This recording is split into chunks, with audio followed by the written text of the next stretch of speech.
Hello, how are you?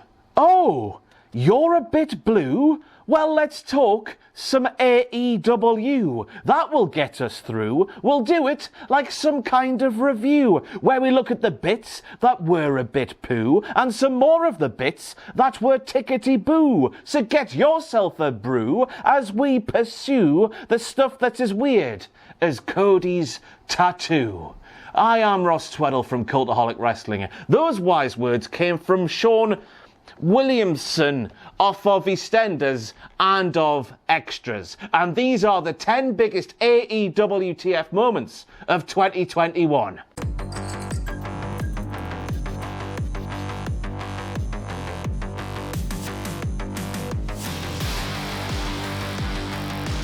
But a few honourable mentions before we get going. We have Moxley's reactions to the not badass flutes on the Trogs version of Wild Thing. We have the Suzuki incident. Remember Sue? You know Sue, don't you? She's now an official member of Chaos. Look, it says right there. We have Sting and Orange Cassidy fighting like Orange Cassidy. Yes, you remember Sting doing the kicks and whatnot like Orange Cassidy. What the hell was going on there? Then we have 69 Me Don, and I tell you what, the explosion, it definitely went off there when Kenny said that right in his pants. Then we have the coffin drop onto the coffin. How gnarly was that? And then finally we have Colton Gunn's undefeated streak, which is up there with Asuka's and Goldberg's. Back to St. Patrick's Day Slam we go first of all, though, in the proper top 10, and we start things off with a sobering thought. But in what might just be the biggest potential WTF moment of the night from last night, remember Britt Baker's face there when Adam Cole, who is, by the way, her boyfriend, was going through some gnarly things in a match in NXT? Well, how the turntables. Can you imagine what his face must have looked like while watching that match on last night's Dynamite? Adam Cole, he looked like that, dear viewer, as his girlfriend, Dr. Britt Baker, of course, she saw the gnarliness of War Games. Sorry for shouting. How you doing, William Regal? And she went all Stevie Richards all by herself, dear viewer, because she said, Adam Cole, I'll show you. You'll see, you'll see, you'll see, you'll see.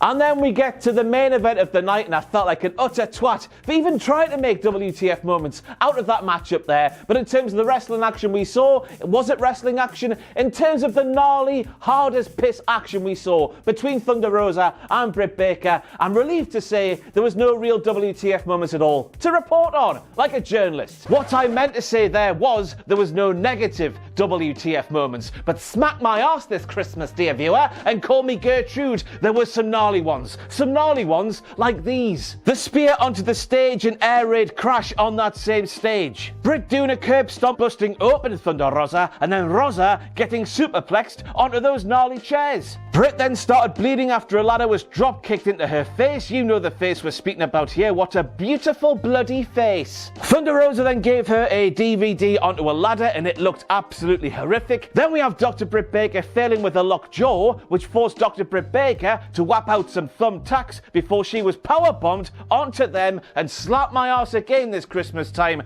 That powerbomb was hard. And then we have another lockjaw situation where Thunder Rosa got out of it by rolling through some thumbtacks. And then of course we have the finish, which broke everyone's neck too. Brandy Rhodes lights table on fire for husband to put himself through. And I'm asking the question, dear viewer, why? Why did she do this? Was Brandy Rhodes that upset at a call Cody made on that talent show he was on? Oh my God, he wasn't. She tried to burn the bastard tattoo off, didn't she? That's it, basically. That's the WTF moment. This moment right here, it came out of nowhere, and that's what made it such a big WTF moment. It was just a throwaway Atlanta street fight happening in Atlanta. And I tell you what, dear viewer, I couldn't give a bollocks if Cody Rhodes was from that neck of the woods. If I was doing a street fight in Newcastle upon Tyne, I would not be putting myself through a flaming table, let me tell you that much, because you people at home, right, you're just not worth it. I love you all the same though, go on the tune. And yes, of course, I guess the spot didn't go as well as Andrade El Idolo or Cody Rhodes himself would have hoped for, because Cody just put himself through the flaming table while Andrade just sort of went, oh, my tits are on fire. while Cody was trying to pin him, and a little bit of chest hair that he's got on his titties that caught ablaze. But then again, of course, when you're facing the wrong way, it's hard to aim for something that's behind you where your eyes are not. But the best part of all of this actually happened on the next week's episode of AEW Dynamite, because after sacrificing his own body for the good of the fans, for the approval of the fans, for the support of the fans and America, Cody's silly, isn't he? Cody rocked up on next week's Dynamite and he got booed. All of that, his skin was still knackered, it was still blistered, it was still scarred, it was still everything, but he still got booed. He went through all of that just to get booed again. You might as well have saved yourself some time, Cody, there, wouldn't you? Worst segment ever. This was like watching an episode of Countdown, right? But if Carol Vorderman couldn't actually do maths, and if Carol Vorderman was blind, and if Carol Vorderman, not being able to do the maths, remember, if she didn't have access to a calculator with braille on it so she could hit the right buttons, where the hell do you even start with this one, dear viewer? First of all, we have Anthony Ogogo, England's hero. He came out with like 4 people, right? And Paul Wight, he was going, oh, what you doing, man? You're coming out with 4 people. You need backup, do you? You're such a big softie. And then out comes America's hero, Cody Rhodes, and he's got an entourage of 300. Never mind 4. And what does Paul Wight say? Diddly squat. And then speaking about Paul, of course, Paul took absolutely ages, and then a little bit longer, and then more ages, and then a little bit longer than that to read out what Cody's weight actually was, because as we found out on that reality show Cody Rhodes has or something, that the scales, they were actually broken.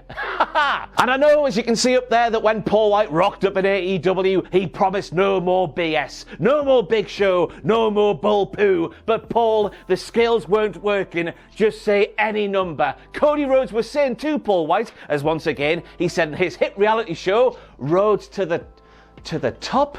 Is that what it's called? I've got no idea. He was saying to Paul Wight in that segment, though, 218, 218, I weigh 218. And still Paul, Mr. No BS, by the way, was still trying to read an actual number. Just say anything, Paul, and save this segment. And then once again on Roads to the Top, we learned that Tony Khan was losing his SHIT backstage. Wrap them up, wrap them the F up, he's shouting backstage, shouting so angrily, by the way. I got flashbacks to that time in Subway when the guy toasted my 2 footlongs a little bit too long, right? And I was shouting at him, wrap them up, wrap them the F up, get me the F out of here. But I'm over it, it's fine. And then to put the cherry on top of the cake, that was this awful, awful segment of professional wrestling weigh-ins, we have the Jumbo Shrimp, who were like 200 yards that way, setting off fireworks during this segment because they won a game. And I'm asking the question, how the hell does a Jumbo Shrimp pick up a baseball bat or a baseball? Answer me that one, and I'll give you some Paul Wight.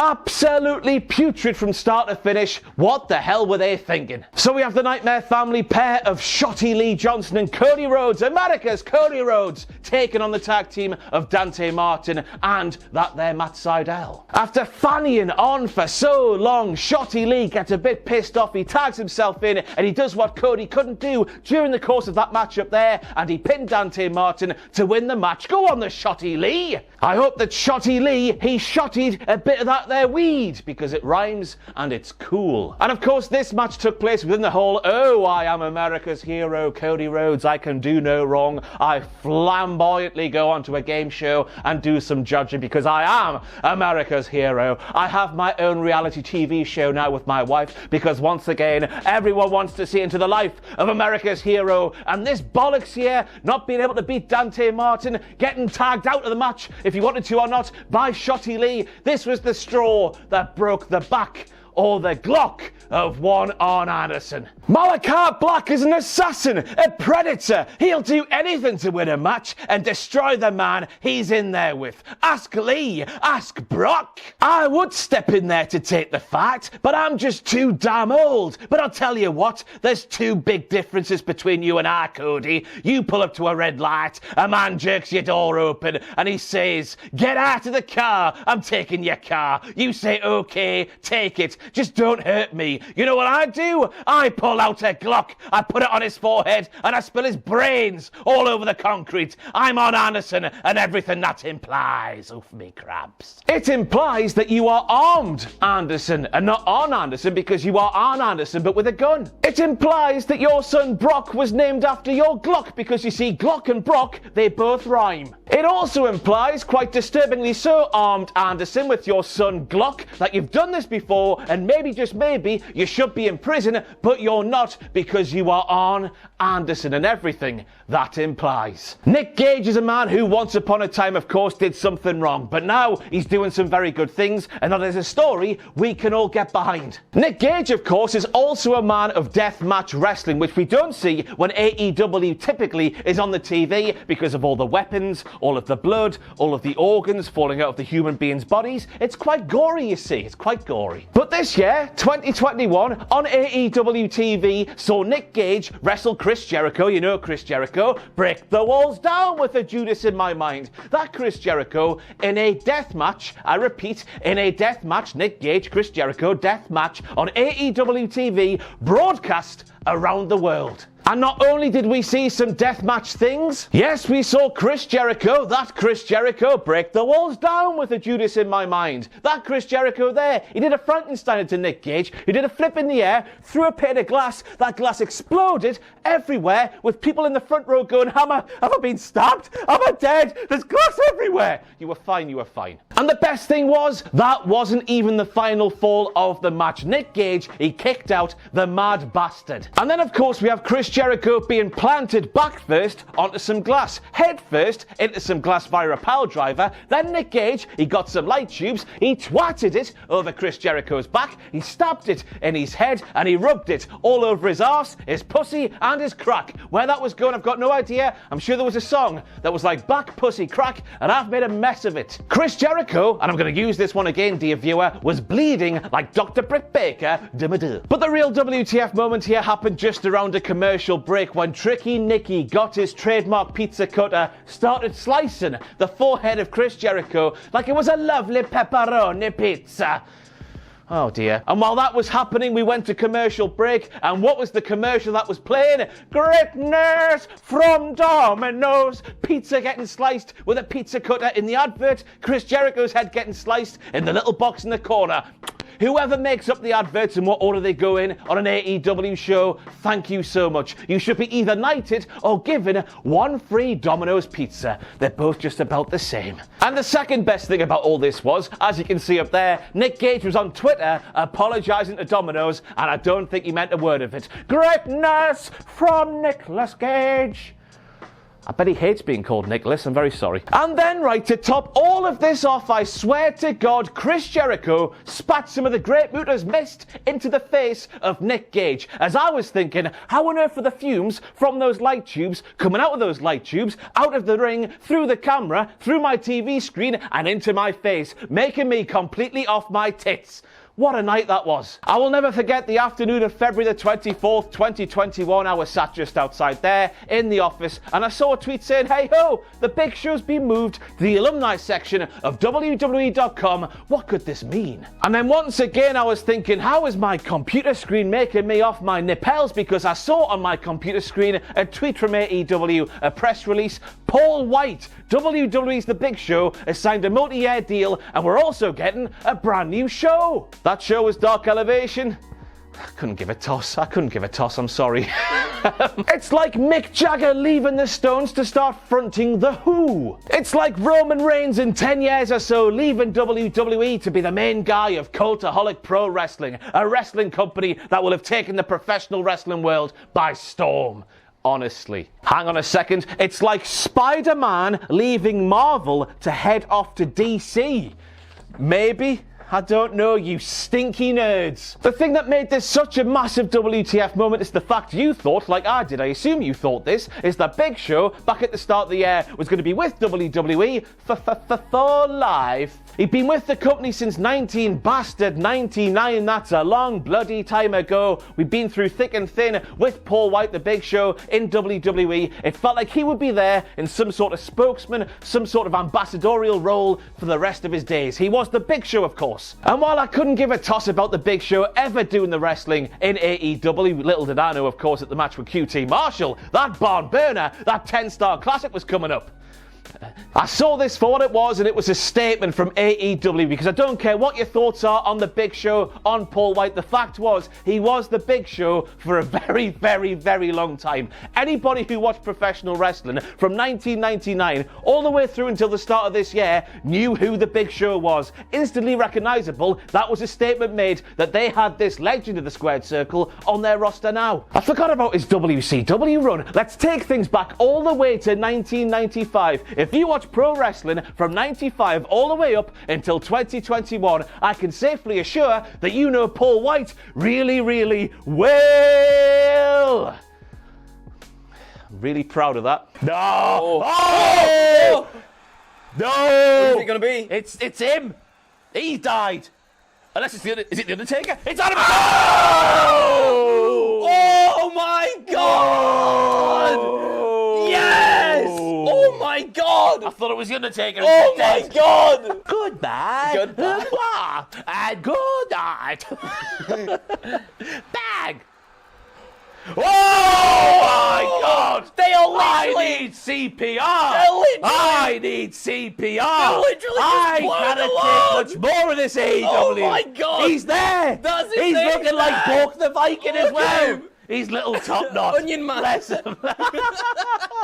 Yep, that's how myself and little Andy Dingle reacted to the debuts that happened at the end of All Out 2021. And if that doesn't scream WTF moment, I don't know what does. But let's go back and see what a more composed me was saying when I watched the pay-per-view from start to finish for the second time, like I have to do when I do the reactions with Andy and do WTF moments for you fine people. Over to Ross now. And then we see Adam Cole, Bebe, and the history of Adam Cole with the Young Bucks and Kenny Omega. It just flashed through my mind, so it did. Go back many years ago and we see Adam Cole being murdered by the Young Bucks and Kenny Omega. The Young Bucks and Kenny Omega, they conspired to put some stuff in some monster. Adam Cole drank the monster and they intentionally murdered their friend Adam Cole. Adam Cole then went away to WWE, okay, and he ran one of their brands, NXT, for about 4 years or so, and now he's come back from the dead to realign with the people who conspired to murder his sorry, beautiful arse. Professional wrestling. It's just fantastic, isn't it? And yes, I'm picking up on something. I'm putting my media studies GCSE and A-star, by the way, to good use here.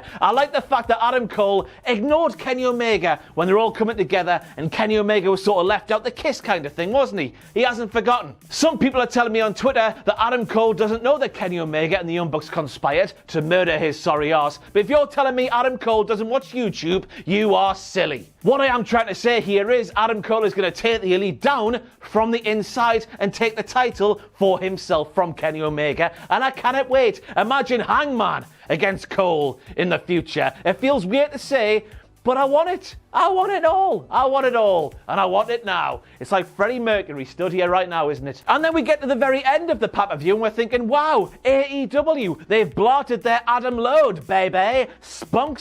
What the hell am I doing with my life? But no, Bryan bloody Danielson rocks up looking like a little version of Bork the Viking. It's one hell of a smashing look. I'm going to do it myself, you know. I can't do it. I've got the devil's curls. And it's fantastic. And somehow, someway, AEW have blotted twice. Massive loads in a matter of minutes, and I'm asking how. Speaking about Edge and Christian being medical marvels, how on earth have AEW produced so much in such a short space of time? But I just love the way it was done. You're thinking, there's Adam Cole. That must be the big surprise. And you almost forget that there could be another surprise. Then the other surprise comes, and then wow. Wow. And while we're speaking about massive debuts in AEW, we've got to reserve a special mention for Malachi Black, who of course made his debut 30 days into what was allegedly, his 90-day no-compete after being released from WWE, after all those lovely vignettes, after one appearance hunting down Big E. Load of bollocks, WWE. Your loss is AEW's gain. I think I'm right in saying it was the first Dynamite back with a lot of fans inside the arena, so I was thinking to myself, the first time in a long time, a lot of people in that space, the power's gone, it's not used to it, it can't handle it. But no, it was Aleister Black / Malachi Black easy for me to say, making his AEW debut. And when I saw that, I made a similar noise to the noise we hear in Malachi Black's theme.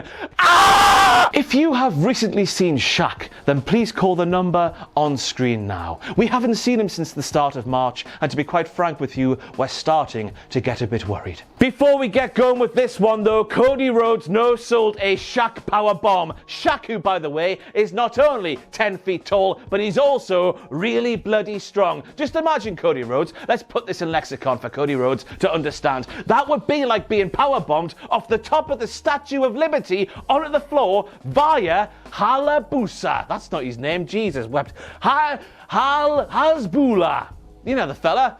All the Americans know him. Imagine him on top of the Statue of Liberty going ba-ba-boom. That's like being powerbombed by Shaq. But after leaping straight back up from that death-defying fall, we saw Cody Rhodes, of course, do a crossbody onto Shaq, who fell backwards from the apron to the floor through a table. And QT Marshall, you dirty stinking liar. And I say this, of course, because QT Marshall, in trying to convince Shaq to do that bump, told Shaq not to worry. It won't hurt one bit. We put massive, thick crash pads under the table to cushion your fall. And it's a wonder that QT Marshall isn't dead right now. He's the luckiest man in the world that Shaq's gone missing, because if Shaq was here, he would kill QT Marshall for that. And we would laugh, because he's a heel in the professional wrestling. He's a heel. But after that table spot, this happened. And I don't know if it's because I watch Monday Night Raw and I see Alexa Bliss, I see Randy Orton doing spooky bollocks that doesn't quite work for me. But when I saw Shaq go through the tables, get knocked out, he's on the floor in severe pain. We then go backstage, we see Shaq getting loaded into an ambulance, a little bit of time passes by, then Big Dick Tony Schiavone goes back to the same ambulance, right? And he opens the door, and he looks inside, and nothing's there. The same dread that overcomes me when I watch Alexa Bliss and Randy Orton doing crap spooky bollocks on Monday Night Raw, it came over my being. And again, this might just be Monday Night Raw's fault, but my perception of this here, surely Abaddon hasn't done something to Shaq to make him disappear. Surely Shaq hasn't turned into the Undertaker or Marty Jannetty of the 90s. He's gone through something tremendously painful and he's ascended to the heavens before making a big return a few months down the line. Just imagine, right, if Shaq, who is really tall, right, he's a massive man. Just imagine, right, if he sort of snapped out of his KO blow through the tables and he's just got up out of the ambulance and walked away, and nobody, literally nobody in AEW has spotted him, of all people, doing that. How the fucking hell do you miss Shaq doing that, man? It's just the way it sort of happened out of nowhere, and you're thinking to yourself, well, they've got to revisit this later in the night. But it wasn't mentioned again. Shaq disappeared, and that was it. Oh my God, he's the actual fiend of AEW. And as we're stood here in December of 2021, we still haven't heard from Shaq. So this is a reminder, if you have recently seen Shaq, please call the number on screen now. We are really worried about him. Number 2 in this countdown is the biggest mess AEW has seen since the Nightmare Collective. Oof, that's a sick burn, because the Nightmare Collective was crap. And I tell you what, I'll just play the video from the relevant WTF Moments video, because these are some memories that I want to leave alone. Ha ha ha ha ha. But then with the countdown siren thingy sounding through Daly's place, Tony Schiavone's losing his shit on commentary. He's shouting, by God, the ring's going to explode, everybody at ringside's taking cover, Armageddon's coming, quite literally. The end is nigh, time to run away, the end is nigh. But then we saw 4 sprinklers go off, and then we saw a few party poppers at ringside making big loud bangs, and that was it. And of course, Eddie Kingston, who wonderfully came down to the ring to save his pal who he hated once upon a time, but deep down, the love was always there. He was willing to take the explosions of that ring going off around him, suffer all the damage to his being, so his pal John wouldn't die a bit more than he already did. But then after the sprinklers and the party poppers went off, Eddie Kingston reacted as if something else happened. Blatantly, and I'm saying quite blatantly without knowing any of the inner workings in AEW. Believe it or not, no wrestlers speak to me There's a shock. There's the scoop of the century. Blatantly, Eddie Kingston was told something else was going to happen. Something a lot more visually impressive was going to happen. So after that, he would have to act as if he'd been actually shot by explosives going off around his body. But after seeing what we saw, the sprinklers and the party poppers, I assume that Eddie Kingston just passed out from the sheer embarrassment of what happened at the end of Revolution 2021. But I tell you what, it's the things that's happened after the pay-per-view that's made this so much worse in my opinion. The party poppers and the explosives, they were underwhelming enough, but then Tony Khan has made things worse by opening his mouth. That way. Oh, this was all part of a story, Tony Khan's been saying. Oh, Kenny Omega can't actually build very good exploding barbed wire deathmatch wrestling rings. Oh, this meant to happen. But surely then, Tony, surely, after Eddie Kingston realised by protecting Jon Moxley, he was protecting Jon Moxley from absolutely nothing, he should have rose up and gone, well, that was a bit crap. Kenny, you promised the world this ring was going to explode. What were you doing, pal? But the fact that Eddie Kingston did nothing, and the fact that Eddie Kingston was forced to sell something that did not deserve that kind of fantastic selling, that tells me that something went wrong. And this utter bollocks from Tony Khan saying, what did the fans expect? Us to actually blow up the professional wrestlers? No, Tony, no. We had Shivani up at the commentary position going, oh my God, we're mere seconds away from this ring exploding. People at ringside are taking cover. Everyone on screen was saying this ring is going to go bang, boom, kaboom, all of the explosive noises.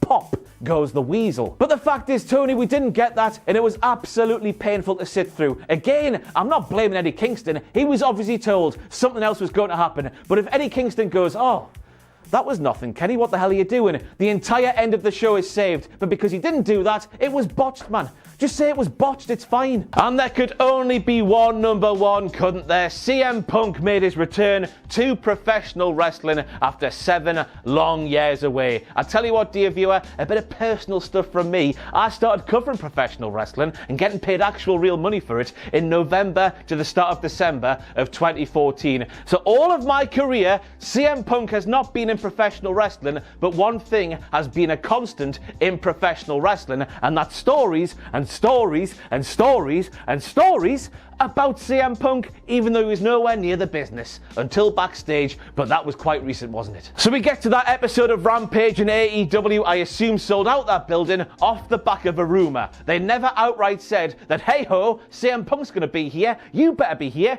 to see the return to professional wrestling of CM Punk. So they sold out that building on nothing more than a rumour. They dropped in a few hints, of course they did, but that building was sold out off the back of a maybe. He might be there, I hope he's there. If he's not there, it's the end of AEW. Thank God he got there. And as for the start of Rampage, the start of the show was absolutely magical. I tell you what, it was fantastic. I was sat there going, they should do this and that'd be fancy. Have MJF come out with CM Punk's music. No, no, no. None of that bollocks. Get him out there at the start. Listen to the pop. CM Spunk, CM Spunk, CM Spunk. Oh, it was good. Not only the biggest WTF moment in AEW this year, but it's got to be the single biggest WTF moment in professional wrestling as a whole in 2021. Thank you so much. It's another year gone. Where are they going, eh? We're all nearly dead. But thank you for watching, of course. Thank you for the continued support. I'm sorry the WTF moments, the weekly ones, had to die this year. That's a thing that happened, but we can't control that. Well, I can. I was just too rubbish to sustain an audience. And that's something I've got to deal with. But they're still around for pay-per-views. I'll not be there for day one because I'm on holiday, but I'll be back for the one after. I'm sorry about that. But hey, what are you going to do? I've been Ross from Cultaholic Wrestling. Thank you for watching again. Happy New Year, Merry Christmas, all that bollocks, whatever you're celebrating. All the best to you. Ta-da!